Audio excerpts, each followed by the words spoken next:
warahmatullahi wabarakatuh. Alhamdulillahirabbil alamin. Puji syukur kehadirat Allah Subhanahu wa taala. Akhirnya saya bisa mempresentasikan video rencana ajuan kerja yang saya buat di magang 1 dalam keadaan sehat walafiat. Sebelumnya perkenalkan dulu, nama saya Zuhrufah Lailatul Nusobah, NIM 12207183067 dari Prodi Manajemen Pendidikan Islam Fakultas Tarbiyah dan Ilmu Keguruan IAIN Tulungagung. Baik, selanjutnya saya akan menjelaskan mengenai profil sekolah tempat saya magang.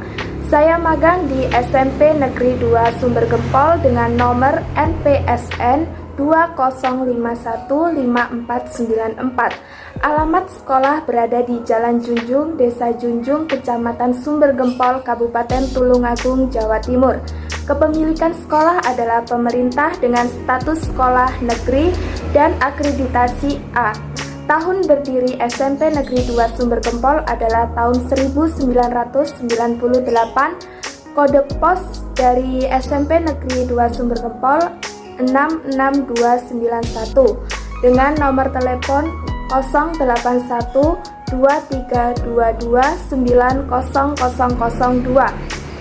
Email dari SMP Negeri 2 Sumbergempol adalah sumbergempol2_jjg@yahoo.co.id dan SMP Negeri 2 Sumbergempol sekarang memiliki kepemimpinan kepala sekolah yang luar biasa, yaitu Bapak Dr. Andes Amri MPD. Baik, selanjutnya saya akan menjelaskan mengenai visi dan misi SMP Negeri 2 Sumbergempol. Visi SMP Negeri 2 Sumbergempol yaitu unggul dalam mutu layanan dan hasil pendidikan berdasarkan iman dan takwa. Sedangkan misi dari SMP Negeri 2 Sumbergempol yang pertama, mewujudkan pengembangan kurikulum berbasis kompetensi KBK. Yang kedua, mewujudkan pengembangan pembelajaran yang aktif, kreatif, dan menyenangkan. Yang ketiga, mewujudkan hasil lulusan yang berkompetensi tinggi. Yang keempat, mewujudkan pengembangan sarana dan prasarana pendidikan yang memadai berbasis teknologi informasi komunikasi TIK. Yang kelima, mewujudkan pengembangan tenaga pendidikan dan kependidikan yang profesional dan kompeten. Yang keenam, mewujudkan manajemen berbasis sekolah yang mengutamakan mutu layanan pendidikan. Yang ketujuh, mewujudkan pengelolaan sumber dana yang transparan, akuntabel, efektif, dan efisien. Yang kedelapan, mewujudkan pengembangan penelitian secara komprehensif dan berkesinambungan berdasarkan pada penilaian berbasis kelas. Yang kesembilan, mewujudkan layanan pendidikan bagi semua peserta didik. Yang ke-10, mewujudkan pengalaman ajaran agama sesuai dengan agama dan keyakinan masing-masing. Yang ke-11, mewujudkan hubungan yang harmonis dan kondusif serta keterkaitan antar warga dengan stakeholder agar tercipta hubungan yang positif terhadap sekolah. Baik, dalam kerangka acuan kerja yang saya buat, saya berfokus pada administrasi dan pengelolaan layanan khusus. Dan dalam pengelolaan layanan khusus di sekolah terbagi menjadi beberapa hal seperti pengelolaan laboratorium, pengelolaan UKS, pengelolaan perpustakaan, dan pengelolaan yang lainnya. Dan saya di sini berfokus pada pengelolaan perpustakaan sekolah di SMP Negeri 2 Sumbergempol. Baik, sebelum lanjut ke kegiatan yang akan saya buat dalam kerangka ajuan kerja, di sini kita harus mengetahui terlebih dahulu dasar hukum mengenai pengelolaan perpustakaan. Yang pertama ada Undang-Undang Nomor 43 Tahun 2007 tentang perpustakaan. Bab 1 Pasal 1 mengatakan bahwa perpustakaan adalah institusi pengelola koleksi karya tulis, karya cetak, atau karya rekam secara profesional dengan sistem yang baku guna memenuhi kebutuhan pendidikan, penelitian, pelestarian informasi, dan rekreasi bagi para pemustaka. Yang kedua adalah Undang-Undang Nomor 43 Tahun 2007 Bab 1 Pasal 3 mengatakan bahwa perpustakaan berfungsi sebagai wahana pendidikan penelitian, pelestarian, informasi, dan rekreasi untuk meningkatkan kecerdasan dan keberdayaan bangsa. Yang ketiga ada Undang-Undang Nomor 43 Tahun 2007 Bab 4 Pasal 9 Bagian Umum mengenai Standar Nasional Perpustakaan. Yang keempat ada Peraturan Pemerintah Republik Indonesia Nomor 24 Tahun 2014 tentang pelaksanaan Undang-Undang Nomor 43 Tahun 2007 tentang perpustakaan. Baik, selanjutnya saya akan sedikit menjelaskan mengenai gambaran umum dari perpustakaan. Menurut Undang-Undang Perpustakaan pada bab 1 pasal 1 menyatakan bahwa perpustakaan adalah institusi yang mengumpulkan pengetahuan tercetak dan terekam, mengelolanya dengan cara khusus guna memenuhi kebutuhan intelektualitas para penggunanya melalui beragam cara interaksi pengetahuan. Adapun fungsi dari perpustakaan adalah bagi siswa untuk kepentingan proses belajar sehingga dapat menaikkan prestasi belajar siswa, dan bagi guru dalam hal penambahan ilmu pengetahuan untuk mengadakan penyelidikan ilmiah demi kemajuan ilmu pengetahuan.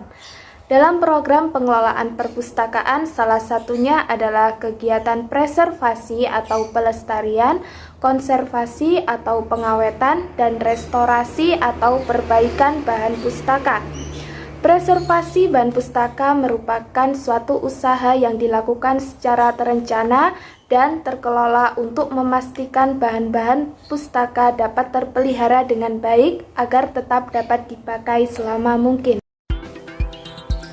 Baik, dalam kerangka acuan kerja yang saya buat mengenai pengelolaan perpustakaan, saya akan membuat kegiatan preservasi, konservasi, dan restorasi bahan pustaka. Tadi sudah disinggung dalam slide sebelumnya mengenai preservasi. Preservasi adalah pelestarian bahan pustaka, sedangkan konservasi adalah pengawetan bahan pustaka, dan untuk restorasi adalah perbaikan dari bahan pustaka. Baik, tujuan dari kegiatan preservasi, konservasi, dan restorasi bahan pustaka antara lain yang pertama, menyelamatkan nilai informasi yang terkandung di dalam setiap bahan pustaka. Yang kedua, mengatasi kendala kekurangan ruang atau space. Yang ketiga, mempercepat proses temu balik atau penelusuran dan perolehan informasi. Yang keempat, menjaga keindahan dan kerapian bahan pustaka. Yang kelima, untuk mencegah kerusakan, melindungi dari faktor kerusakan, dan memperbaiki kerusakan sehingga layak untuk digunakan dan dimanfaatkan oleh pengguna. Dan kali ini saya akan membahas mengenai tahapan kegiatan yang akan saya lakukan di pengelolaan perpustakaan SMP Negeri 2 Sumber Gempol. Yang pertama adalah preservasi bahan pustaka dengan cara penyampulan. Penyampulan adalah mengawetkan koleksi dengan cara melapisi sampul buku dengan plastik transparan.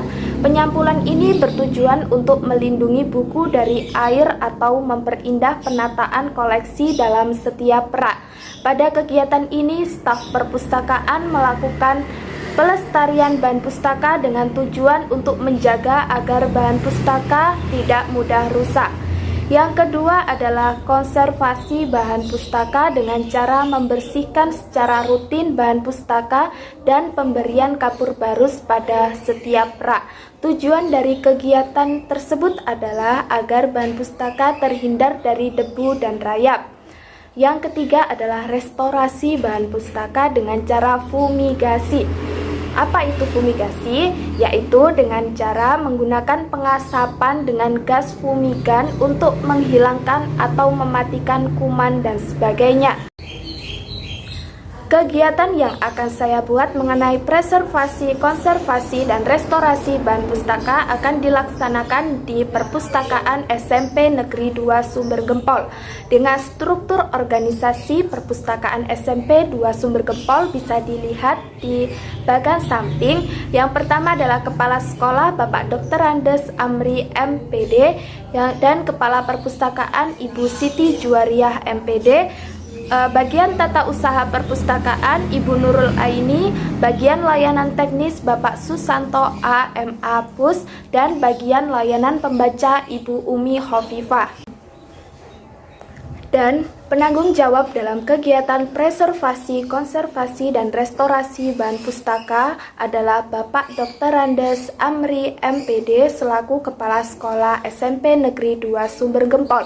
Adapun pelaksanaan kegiatan, penanggung jawab dalam pelaksanaan kegiatan preservasi, konservasi, dan restorasi bahan pustaka yaitu yang pertama Ibu Siti Juwariah SPD selaku Kepala Sekolah, yang kedua Bapak Susanto A.M.A. Pus selaku bagian layanan teknis, yang ketiga Ibu Nurul Aini selaku tata usaha perpustakaan, yang keempat Ibu Umi Hovifah selaku bagian layanan pembaca.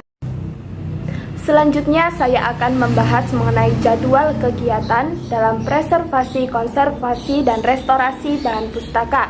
Pada minggu pertama yaitu penjadwalan kegiatan preservasi, konservasi, dan restorasi bahan pustaka. Sedangkan untuk minggu yang kedua adalah pelaksanaan kegiatan preservasi bahan pustaka yaitu dengan cara penyampulan bahan pustaka. Untuk minggu ketiganya pelaksanaan kegiatan konservasi bahan pustaka dengan cara membersihkan rak-rak dan pemberian kapur barus pada setiap rak. Untuk minggu keempatnya adalah pelaksanaan kegiatan restorasi bahan pustaka dengan cara fumigasi. Dan untuk bahan pustaka yang sudah rusak ditempatkan di tempat khusus dan akan dilakukan penyiangan oleh pihak perpustakaan daerah Tulungagung.